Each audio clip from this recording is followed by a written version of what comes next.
राम राम जी। मेरी नई वीडियो में आप सभी का तहे दिल से स्वागत है। जब वर्किंग वुमेन्स का वीकेंड आता है तो हमेशा कुछ ना कुछ प्रोडक्टिव करने का सोचती है।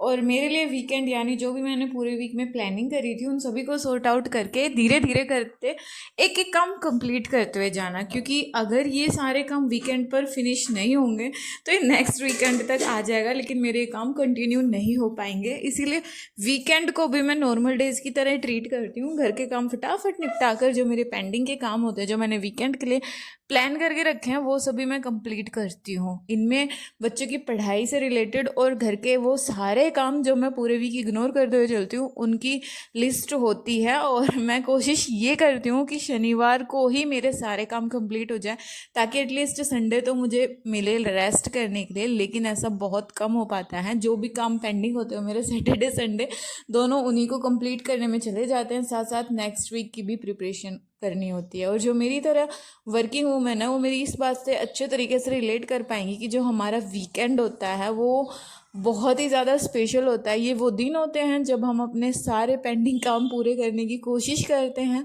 साथ ही एक नई एनर्जी खुद में भरते हैं ताकि आने वाले वीक के लिए फुल ऑन प्रिपेयर हो पाए। और ये वो टाइम है जो हम अपनी पूरी फैमिली के लिए फुल ऑन 100% दे पाते हैं। वरना तो अगर आप जॉब करते हो और अगर आपके छोटे बच्चे हैं तो ये गिल्ट में ही ज़िंदगी जाती है कि छोटे बच्चे को छोड़कर हम जॉब कर रहे हैं या फिर छोटे बच्चे को छोड़कर हम अपनी पढ़ाई कर रहे हैं। थोड़ी वो सेल्फिशनेस वाली फीलिंग आती है, लेकिन मुझे ये लगता है कि इस गिल्ट को साइड में रखकर हमें अपने सपने पूरे करने चाहिए।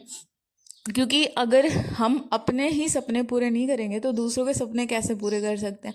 खुद को प्रायोरिटी दीजिए, खुद के लिए जीना स्टार्ट कीजिए और फिर आप दूसरों के लिए भी कुछ कर पाएंगे और खुद के लिए तो कर ही पाएंगी। मेरा जॉब लेने का सबसे मोटा रीज़न ये था क्योंकि मुझे सोसाइटी को ये प्रूफ करना था कि शादी होने के बाद, बच्चे होने के बाद भी पढ़ लिख कर जॉब ली जा सकती है। ऐसी कोई बाउंडेशन नहीं है कि अगर आपकी शादी हो गई, आपके बच्चे हो गए तो आप जॉब नहीं लग सकते। बिल्कुल लग सकते हो। मुझे कुछ ऐसे लोगों का जवाब देना था जो मेरे मुंह पे बोलने की तो हिम्मत नहीं रखते, लेकिन हाँ पीठ पीछे मेरे ऊपर उंगलियां ज़रूर उठाते हैं कि इतना पढ़ लिख कर तुमने क्या ही उखाड़ लिया। तो वीकेंड पर शाम को हमें कुछ घर का सामान लेना था, इसीलिए हम निकल पड़े थे मार्केट की तरफ। और ये रास्ते में हो रही थी शादी, और ये शादी मैं रिकॉर्ड नहीं करती, लेकिन ये शादी की स्पेशलिटी ये थी कि यहाँ पर जो दूल्हा था वो हेलीकॉप्टर में बारात लेके जाने वाला था। तो मैंने इसको थोड़ा बहुत जितना हो सका शूट कर लिया, क्योंकि आप यहाँ पर भीड़ देखकर अंदाज़ा लगा सकते हो कि यहाँ पर शूट करना कितना ज़्यादा मुश्किल था। और किसी के प्राइवेट मोमेंट्स वैसे भी शूट नहीं करने चाहिए विदाउट परमिशन,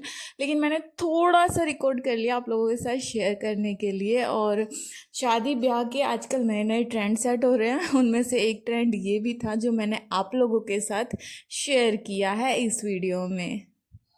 हाँ जी, thank you so much for showing your valuable support on my previous video. लेकिन कुछ चंद गिने चुने लोग ऐसे हैं जिन्हें अगर मैं अपने पर्सनल और प्रोफेशनल लाइफ से हटा कर देखूं तो उन्हें मेरे व्लॉग्स बनाने से, मेरी वीडियो बनाने से और मेरे बोलने से बहुत ज़्यादा प्रॉब्लम है। उनका कहना ये है कि तुम तो हरियाणा की हो ही नहीं, क्योंकि तुम हिंदी बोलती हो, तुम्हें हरियाणवी गाने समझ में आ जाते हैं। अगर इतना ही हरियाणवी होने पर प्राउड है तो फिर हरियाणवी क्यों नहीं बोलती हो। ये तो वही वाली बात हो गई कि जैसे हम 7 सिस्टर्स में रहने वाले लोगों को इंडियंस मानते ही नहीं हैं, हम उन्हें चाइनीज़ या नेपाली करार दे देते हैं कि ये तो इंडिया के हैं ही नहीं।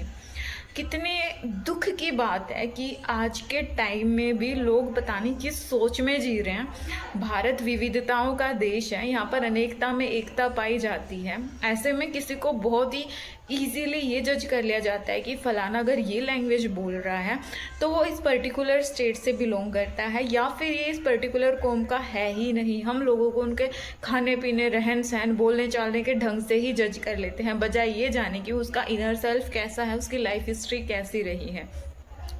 मैं अपनी लाइफ हिस्ट्री आपको नहीं बताऊंगी। मुझे हरियाणवी आती है, प्रॉपर हरियाणवी भी आती है। जनरली मैं अपनी पर्सनल लाइफ में खूब हरियाणवी बोलती हूँ और ये मेरा पर्सनल डिसीजन है कि मुझे कहाँ कब कौन सी लैंग्वेज यूज़ करनी है। ये मुझे आप अगर नहीं बताओगे कि मुझे सोशल मीडिया पर हरियाणवी में बात करनी है, हिंदी में बात करनी है।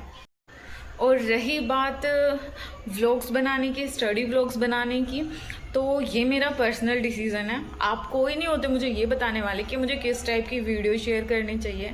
आप कोई नहीं होते ये डिसाइड करने वाले कि मेरी लाइफ में स्ट्रगल है भी या नहीं है। अगर मैं वीडियोस बना रही हूँ अपनी मर्जी से बना रही हूँ, अगर आपको मेरी वीडियोस पसंद है तो देखिए, और अगर पसंद नहीं है तो you can easily skip that.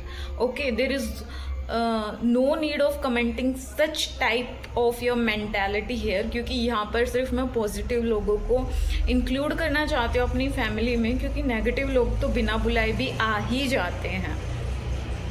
Simple words में कहूँ तो अगर आप किसी को मोटिवेट नहीं कर सकते, किसी के बारे में पॉजिटिव सोच नहीं सकते, पॉजिटिव कमेंट नहीं कर सकते, तो आपको कोई हक नहीं बनता उस बंदे के बारे में नेगेटिव कमेंट करने का। और यहाँ मैं पर्टिकुलर मेरे बारे में बात नहीं कर रही हूँ, ये मैं सभी के बारे में बात कर रही हूँ, चाहे वो वीडियोस बनाता हो ना बनाता हो।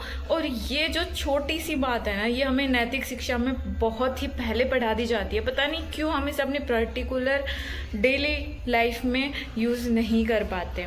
तो अगर मैं आपसे यही कहूँगी कि प्लीज़ मेरे कमेंट्स में अपने नेगेटिविटी ना झाड़ें, क्योंकि जो आपके अंदर नेगेटिविटी है उसे दूर करने का प्रयास करें। अगर नहीं दूर कर सकते तो उस नेगेटिविटी को अपने अंदर तक ही रखें, सोशल मीडिया पर इस तरीके से उसका प्रचार प्रसार ना करें। वीडियो यहाँ तक देख लिया है तो please don't forget to like, share and subscribe the channel.